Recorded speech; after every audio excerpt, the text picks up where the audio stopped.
அனைவருக்கும் வணக்கம். மற்றுமொரு நாளில் நமது டிவியின் மறுபக்கம் நிகழ்ச்சியில் இணைந்து கொள்வதில் மகிழ்ச்சி.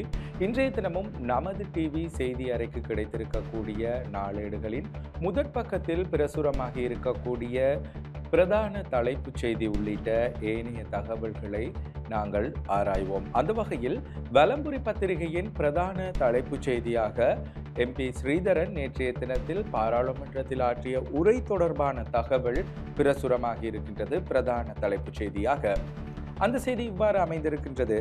தமிழர்கள் மீதான வன்முறைகள் தொடர்பில் நீதியான விசாரணை முன்னெடுக்க வேண்டும், சபையில் ஸ்ரீதரன் MP வலியுறுத்து என்றவாறு வலம்புரி பத்திரிகையின் பிரதான தலைப்புச் செய்தி அவருடைய நிழற்படத்துடன் பிரசுரமாகி இருக்கின்றது.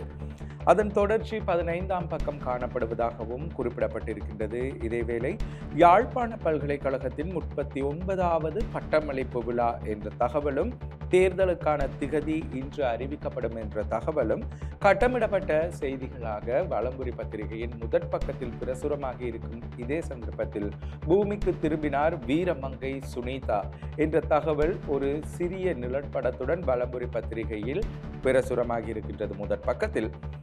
இதே சந்தர்ப்பத்தில் நீதிமன்றத்தில் சரணடைந்தார் தென்னக்கோன், விளக்கமறியலில் வைக்க நீதவான் உத்தரவு என்ற தகவலும், கலனி பல்கலைக்கழகத்தின் உளவியல் துறை பீடாதிபதி விபத்தில் உயிரிழப்பு என்ற தகவலும், அர்ஜுனா MPயின் உரைகளை மே 8 வரை நேரடியாக ஒளிபரப்புவதற்கு தடை என்ற தகவலும், மருதனார் மடத்தில் வீதி விபத்து, ஒருவர் உயிரிழப்பு என்ற செய்தியும், போலீசாரை தாக்கிவிட்டு சந்தேக நபர் தப்பிப்பு, தெள்ளிப்பளையில் சம்பவம் என்ற தகவலும் இன்றைய வலம்புரி பத்திரிகையின் முதற்பக்க செய்திகளாக பிரசுரமாகி இருக்கின்றன.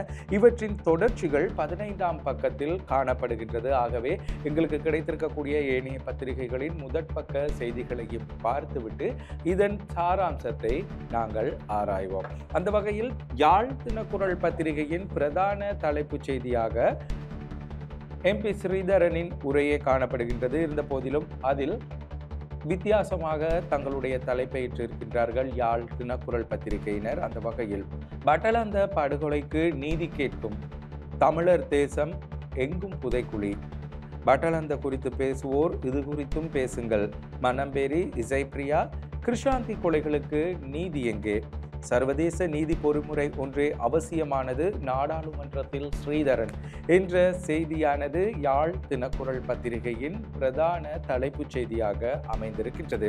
இதனை தவிர்த்து மருதனார் மடம் விபத்தில் 75 வயது முதியவர் பலி என்ற தகவலும், தங்களை மட்டும் புனிதர்கள் என கூறியவர்கள் இப்போது தம் நிலையறிந்து கூட்டணி அமைத்துள்ளனர் என தமிழ் தேசிய கூட்டமைப்பின் முன்னாள் பாராளுமன்ற உறுப்பினரும் சட்டத்தரணியுமான MA சுமந்திரனின் நிழற்படத்துடன் குறித்த செய்தி பிரசுரமாகி இருக்கின்றது. இதேவேளை உள்ளூராட்சி தேர்தலில் சைக்கிள் சின்னத்தில் தமிழ் தேசிய பேரவை ஊடாகவே போட்டி என்ற செய்தி கஜேந்திரகுமார் பொன்னம்பலத்தின் நிழற்படத்துடன் இன்றைய யாழ் தினக்குரல் பத்திரிகையின் முதற் பக்கத்தில் செய்தி பிரசுரமாகி இருக்கின்றது. அதே போல உள்ளூராட்சி தேர்தலுக்கான வேட்புமனு தாக்கல் இன்றுடன் நிறைவு என்ற தகவலும், யாழ்ப்பாணம் நைனாதீவிலிருந்து பயணமான யாழ் கலனி பல்கலைக்கழகத்தின் விரிவுரையாளர் வாகன விபத்தில் பலி, 6 பேர் காயம் என்ற தகவலும், நாடாளுமன்ற தேர்தலில் வழங்கிய ஒத்துழைப்பை உள்ளூராட்சி தேர்தலிலும் வழங்குங்கள் என்ற செய்தியானது இன்றைய யாழ் தினக்குரல் பத்திரிகையின் முதற்பக்க செய்தியாக பிரசுரமாகி இருக்கின்றது. அந்த செய்தியினை யாழ் மாவட்ட பதில் அரசாங்க அதிபர் பிரதீபன் அவர்களுடைய நிழற்படத்துடன் குறித்த செய்தி பிரசுரமாக இருக்கின்றது. அதனை தவிர நீதிமன்றத்தில் சரணடைந்தார் தேசப்பந்து தென்னக்கோன், 20ஆம் திகதி வரை விளக்கமறியல் என்ற தகவலும், அர்ஜுனா MPக்கு தற்காலிக தடை விதித்தார் சபாநாயகர் என்ற தகவலும், பூநகரி மன்னார் சபைகளுக்கு கட்டுப்பணம் செலுத்த கால அவகாசம் என்ற தகவலும், சுகாதார தொழிற்சங்கங்களின் வேலை நிறுத்தம் சகிக்க முடியாத செயல், ஜனாதிபதி அனுர காட்டம் என்ற தகவலும் இன்றைய யாழ் தினக்குரல் பத்திரிகையின் முதற்பக்க செய்திகளாக பிரசுரமாகி இருக்கின்றன. இதனை தவிர உதயன் பத்திரிகையின் பிரதான தலைப்புச் செய்தியாக 336 உள்ளூராட்சி சபைகளுக்கு தேர்தல் எப்போது இன்று அறிவிப்பு என்ற தகவல் உதயன் பத்திரிகையின் பிரதான தலைப்புச் செய்தியாக காணப்படுகின்றது. அதன் உப தலைப்புகளாக கட்டுப்பணம் என்ற தலைப்பின் கீழ் யாழ் மாவட்டத்தில் 175 தரப்புகள், மன்னாரில் 55 தரப்புகள், கிளிநொச்சியில் 30 தரப்புகள், முல்லைத்தீவில் 44 தரப்புகள், வவுனியாவில் 71 தரப்புகள் என்ற தகவலை அடிப்படையாக கொண்டு செய்தி பிரசுரமாகி இருக்கின்றது.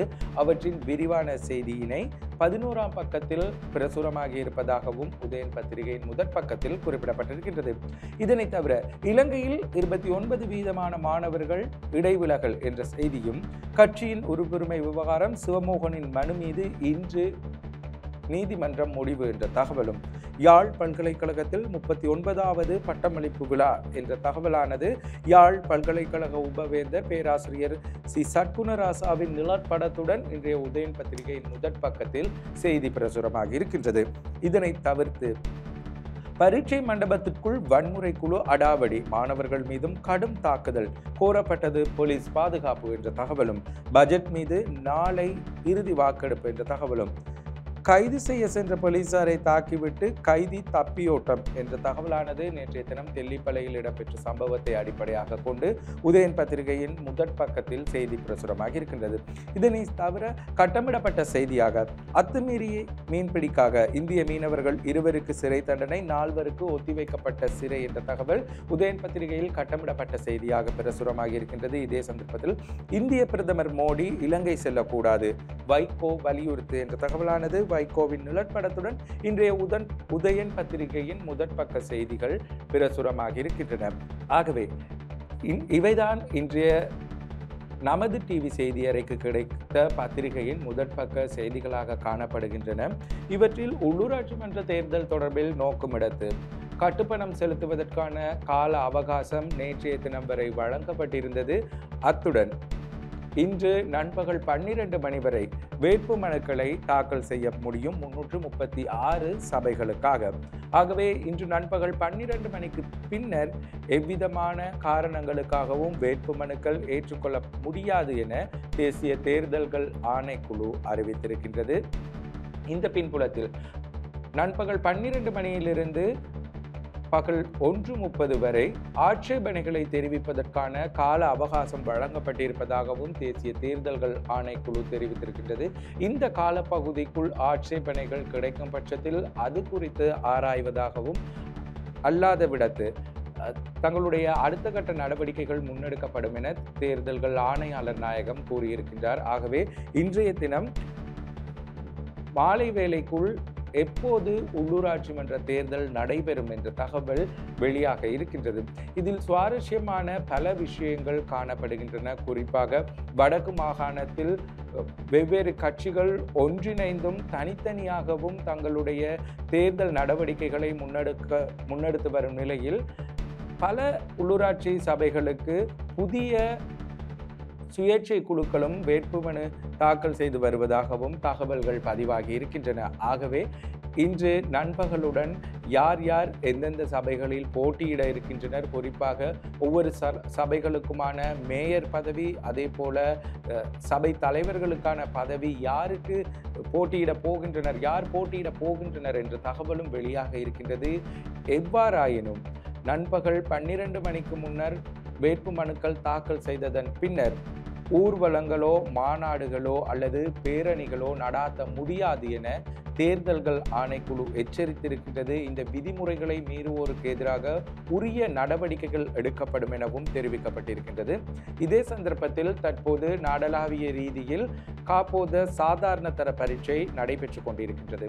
இந்த சூழ்நிலையில் மாணவர்களுக்கு எவ்வித இடையூறுகளும் ஏற்படாத வண்ணம் பிரசார நடவடிக்கைகள் முன்னெடுக்கப்பட வேண்டும் எனவும், குறிப்பாக பரீட்சை மத்திய நிலையங்களை அண்மித்த பகுதிகளில் எவ்வித இடையூறுகளும் விளைவிக்க கூடாது என தேர்தல்கள் ஆணைக்குழு அறிவுறுத்தல் வழங்கி இருக்கின்றது. ஆகவே மாணவர்களுக்கும் தங்களுடைய ஒத்துழைப்புகளை அரசியல் பிரமுகர்கள் வழங்க வேண்டும் என்பதே அனைவருடைய எதிர்பார்ப்பாகவும் காணப்படுகின்றது.